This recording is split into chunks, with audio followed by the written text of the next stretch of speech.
கர்த்தருடைய பரிசுத்த நாமத்துக்கு மகிமை உண்டாவதாக. இன்றைக்கு ஐக்கியம் ரொம்ப முக்கியம். அது கிறிஸ்துவ பிள்ளைகளுக்குள்ளே, கிறிஸ்துவர்களுக்குள்ளே ஐக்கியம் ரொம்ப முக்கியமாக இருக்கு. இந்த ஐக்கியம் இல்லாமல் நான் கிறிஸ்தவன் என்று நான் சொல்லிக்கொள்ள முடியாது. நான் யாரோட கூட ஐக்கியமாக இருக்கிறேன் அப்படின்றது ரொம்ப முக்கியம். அதில் தான் அப்போஸ்தலனாகிய பவுல் கூட ஒரு ஐக்கியத்தை குறித்து ஒரு பரிசுத்த வேதத்தில் சொல்லியிருக்கிறாரு.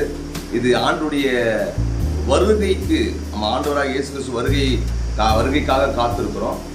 வருகைக்குள்ளே நான் போகணும்னாக்கா ஐக்கியம் ரொம்ப முக்கியமாக இருக்குது. அப்போ என்ன ஐக்கியம்? நல்ல கவனம். இயேசு நாமத்தினால 1 கொரிந்தியர் 1 9 தம்முடைய குமாரனும் தம்முடைய கர்த்தருமாய் இருக்கிற இயேசு கிறிஸ்துடனே ஐக்கியமாக இருப்பதற்கு உங்களை அழைத்த தேவன் உண்மை உள்ளவர்.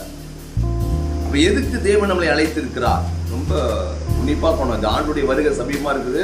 அதனால் ஆங்காங்கே பார்க்குறோம், அநேக நிலநடுக்கங்களும் அநேக இயற்கை சீற்றங்களையும் பார்க்குறோம். அப்போ நமக்கு ஐக்கியம் ரொம்ப முக்கியமாக இருக்குது. யாரோட கூட ஐக்கியமாக இருக்கணும் அப்படின்னாக்கா, ஆண்டவராகிய இயேசு கிறிஸ்துவோட கூட நாம் ஐக்கியமாக இருக்கணும். அப்போ சொல்றது, இயேசு கிறிஸ்துடனே ஐக்கியமாக இருப்பதற்கு உங்களை அழைத்த தேவன் உண்மை உள்ளவராக இருக்கிறார். நம்ம தேவனோடு கூட ஐக்கியமாக இருக்கிறதுக்கு தான் ஆண்டவராகிய இயேசு கிறிஸ்து நம்மளை அழைத்திருக்கிறார். போதகர் தேவை, பிஷப், ரெவரண்ட் எல்லாருமே தேவை. ஆனால் நாம் ஐக்கியமா இருப்பது அவர்களோடு கூட மாத்திரம் கிடையாது. ஏன்னா அவர்களோடு கூட ஐக்கியம் வைத்து மட்டும் நான் அதை தான் அப்போஸ்தலனாகிய பவுல் என்ன சொல்றாருனாக்கா, அதே 1 கொரிந்தியர்ல 12 சொல்றாரு, உங்களில் சிலர் நான் பவுலை சேர்ந்தவன் என்றும், நான் அப்போலோவை சேர்ந்தவன் என்றும், நான் கேபாவை சேர்ந்தவன் என்றும், நான் கிறிஸ்துவை சேர்ந்தவன் என்று சொல்கிறபடியால் நான் இப்படி உங்களுக்கு சொல்கிறேன். கிறிஸ்து பிரிந்து இருக்கிறாரா? பவுல் அவங்களுக்காக சிலுவையில் அறையப்பட்டான்.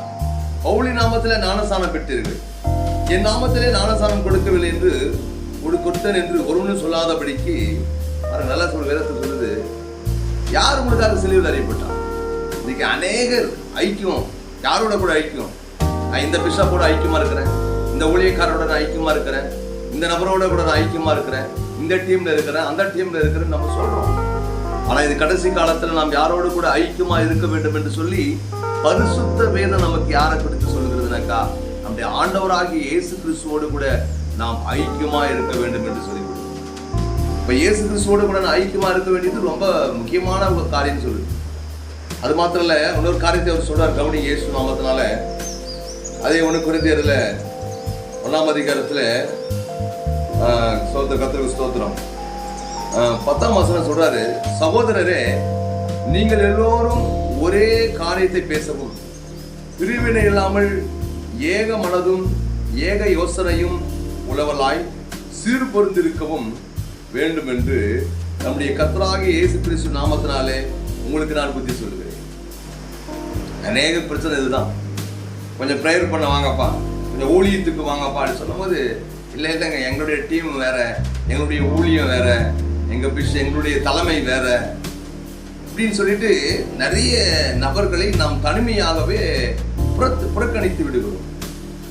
நான் அவரோட கூட நாங்கள் வர மாட்டேங்க, எங்கள் டீம்லாம் வேறங்க அப்படின்னு சொல்லி. ஆனால் வேதம் சொல்லுது, நீங்கள் எல்லோரும் ஒரே காரியத்தை குறித்து பேசும். இன்னைக்கு ஆண்டுடைய வருகை, 2ஆம் வருகை, ஆண்டுடைய வருகை, அதற்குரிய அத்தனை அச்சு அடையாளம் நடந்து கொண்டிருக்குது. இந்த கடைசி காலத்துல கூட நாம் ஒரே ஐக்கியம் உள்ளவர்களாக மாறாம, நம்ம பிரிவினை இல்லாமல் சொல்றவங்க ஒரே ஐக்கியம், ஒரே காரியத்தை பேசவும், பிரிவினை இல்லாமல் ஏக மனதும் ஏக யோசனை உள்ளவர்களாயும் சீர்பொருந்து இருக்க வேண்டும் என்று நம்ம எல்லாரும் சீர்பொருந்துறோம். எந்த விஷயத்துல? ஒரு கிறிஸ்துவ கிட்ட இன்னொரு கிறிஸ்துவங்க பேசுறதுக்குள்ள, ஊழியம் செய்யறதுக்குள்ள என்ன டினாமினேஷன், 1000 டினாமினேஷன் இருக்கு. டினாமினேஷன் ஒரு பக்கம் இருக்கட்டும், ஊழியத்தினுடைய பேர்கள் வேற பக்கம் இருக்கட்டும், ஊழியத்தில் அநேக சபைக்கு பேர்கள் இருக்கட்டும், ஆனா ஊழியம் ஒன்று தானே, சுவிசேஷம் ஒன்று தானே, இயேசு கிறிஸ்து ஒன்று தானே. அப்ப எல்லோரும் சீர்பொருந்தனாக்கா நமக்குள்ளே பிரிவினை இருக்கக்கூடாது என்று சொல்லி அப்போஸ்தலனாகிய பவுல் நமக்கு எச்சரிக்கிறார். அப்ப நம்ம யாருடைய நாமத்தில் ஞானஸ்நானம் எடுத்தோம்? நமக்காக யார் மரித்தது? அப்படி கூட நம்ம யோசிக்க சொல்லி இருக்கிறார்.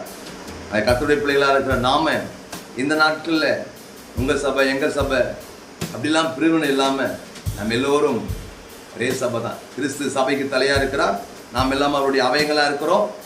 அதனால் ஒரு அவையத்தை பார்த்து ஒரு அவையும் எனக்கு தேவையில்லைன்னு சொல்ல முடியாது. அது குறித்து வேதம் இருக்குது, வசனம் இருக்குது. அதனால் நம்ம எல்லோரும் ஐக்கியமாக இருப்போம். ஜெபிக்கலாமா? மகா இரக்கமும் கிருபையும் இருந்த நல்ல ஆண்டவர், இந்த பதிவை கேட்கிற அத்தனை பேரும் கூட ஆண்டவர், எங்கள் அத்தனை ஊழியக்காரரும் கூட விசுவாச பிள்ளைகளும் ஒரே ஐக்கியமாக நாமத்தை மேம்படுத்த உயர்த்த உங்களுக்கு சாட்சியாய் வாழ என்னை தாழ்த்து ஒப்புக் கொடுக்கிறோம். பரிசுத்த ஆவியான தம்மைகளை ஆளுகை செய்கிறார். இயேசு நாமத்தை ஜெபிக்கிறோம் நல்ல பிதாவே. ஆமென்.